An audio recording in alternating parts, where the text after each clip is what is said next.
Telangana special సర్వపిండి తయారు చేయు విధానం.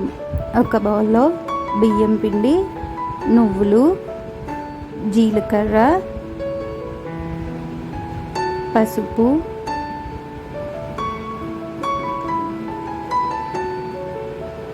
ధనియా పౌడర్,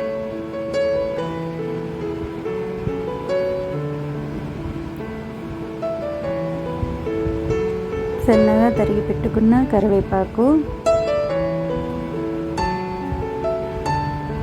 అలాగే సన్నగా తరిగి పెట్టుకున్న ఉల్లిపాయ ముక్కలు,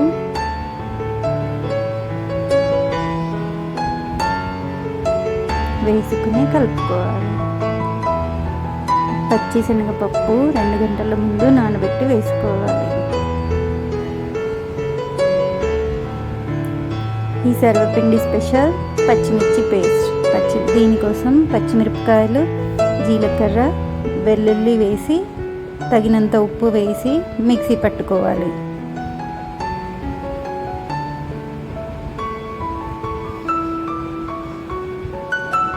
దీన్ని వేడి నీళ్ళు పోసుకుంటూ మిక్స్ చేసుకోవాలి.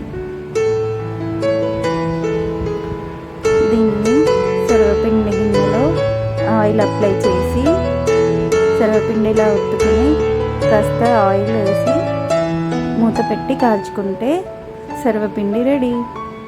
దీనిని పెరుగుతో సర్వ్ చేస్తే చాలా బాగుంటుంది.